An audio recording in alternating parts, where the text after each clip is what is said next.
ഹാഷ്മി, കേരളം കാത്തിരുന്ന മത്സരഫലം എന്തായിരിക്കുമെന്ന് കേരളം ഇപ്പോഴും ആകാംക്ഷയോടെ കാത്തിരിക്കുന്ന ഒരു മണ്ഡലമാണ് കളമശ്ശേരി.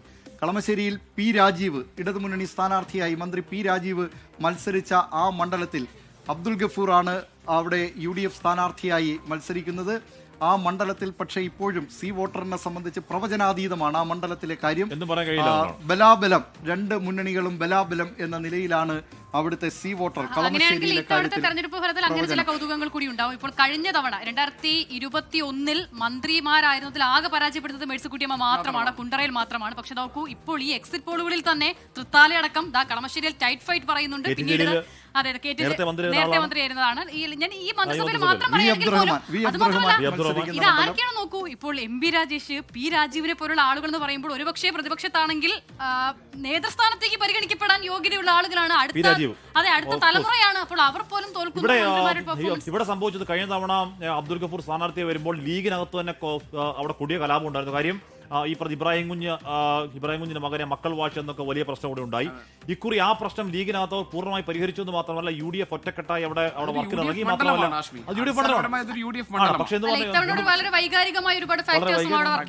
ഇബ്രാഹിം കുഞ്ഞ് മരിച്ചതിന് ശേഷമുള്ള തെരഞ്ഞെടുപ്പാണ് എന്നുകൂടിയുണ്ട്. മാത്രമല്ല പി രാജീവിനെതിരെ പാർട്ടിക്കകത്ത് തന്നെ ചില പ്രശ്നങ്ങളൊക്കെ നമ്മൾ നേരത്തെ പറഞ്ഞതാണ്. അത് മേഖലയാണ്, ലീഗിന് വോട്ടുള്ള മണ്ഡലമാണ്. ഈ പറഞ്ഞ ന്യൂനപക്ഷ വോട്ടുള്ള മണ്ഡലമാണ്. കൺസോൾട്ടേഷൻ ഒക്കെ ഉണ്ടാവുകയാണെങ്കിൽ ഉള്ള മണ്ഡലമാണ്. പക്ഷെ എന്ന് പറഞ്ഞാൽ പോലും പി രാജീവ് ഇവിടുത്തെ പ്രധാനപ്പെട്ട ഒരു മന്ത്രിയാണ്. ഇവിടെ വലിയ വ്യാവസായിക മുന്നേറ്റം ഉണ്ടാക്കിയ മന്ത്രി, ജനകീയനാണ്. ഒരുപാട് കാര്യങ്ങൾ അദ്ദേഹം ചെയ്തിട്ടുണ്ട് എന്ന് പറഞ്ഞാൽ ഇപ്പൊ ഞാൻ പറഞ്ഞു UDF മണ്ഡലത്തിൽ രാജീവ് ജയിച്ചാണല്ലോ. ജയിച്ചു കയറിയ മണ്ഡലമാണല്ലോ. പിടിച്ചെടുത്ത മണ്ഡലത്തിൽ വീണ്ടും അത് സംഭവിക്കുന്നുണ്ട് എങ്കിൽ അവിടെ എന്തോ ഉണ്ടാകുന്നുണ്ട്. മാത്രം എനിക്ക് തോന്നുന്നു 2011 സമാനമായ ഒരു ഇലക്ഷൻ റിസൾട്ടിലേക്ക് 2026 പോകുന്നു എന്നുള്ളതാണ് ഈ കണക്കുകൾ, ഈ എക്സിറ്റ് പോളുകൾ പരിശോധിക്കുമ്പോൾ മനസ്സിലാക്കുന്നത്. ഏറെക്കുറെ 2011 ഇതേ നിലയിലുള്ള എക്സിറ്റ് പോളുകൾ അന്ന് വന്നിരുന്നു. എറണാകുളം ജില്ലയിൽ UDFന് വ്യക്തമായ ആധിപത്യമായിരിക്കുമെന്നാണ് സി വോട്ടർ പ്രവചിക്കുന്നത്. UDFന് 12 മുതൽ 14 സീറ്റുകൾ വരെ ലഭിക്കുമെങ്കിൽ LDFന് ഒരുപക്ഷെ 0 സീറ്റുകളായിരിക്കാം. സീറ്റുകളൊന്നും പക്ഷേ 2 സീറ്റുകൾ വരെ UDFിൽ നിന്നും പിടിച്ചെടുത്ത അവരുടെ ശക്തി കേന്ദ്രങ്ങളായിരുന്ന പല മണ്ഡലങ്ങളും ഇത്തവണ UDF തിരിച്ചു പിടിക്കുന്നു എന്നുള്ളതാണ് ഒരു സമ്പൂർണ്ണ ആധിപത്യം.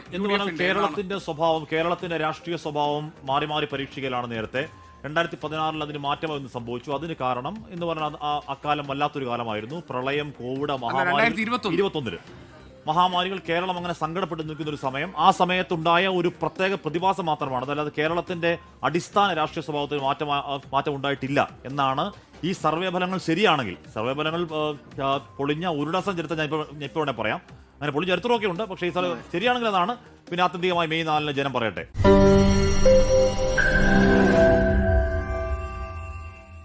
ലോകത്തെവിടെയായാലും ഏത് സമയത്തും 24 വാർത്തകളും ഓഗ്മെന്റഡ് റിയാലിറ്റി പാക്കേജുകളും എക്സ്പ്ലെയിനറുകളും വിശദമായി കാണാൻ ഞങ്ങളുടെ YouTube ചാനൽ നിങ്ങൾക്ക് സബ്സ്ക്രൈബ് ചെയ്യാം.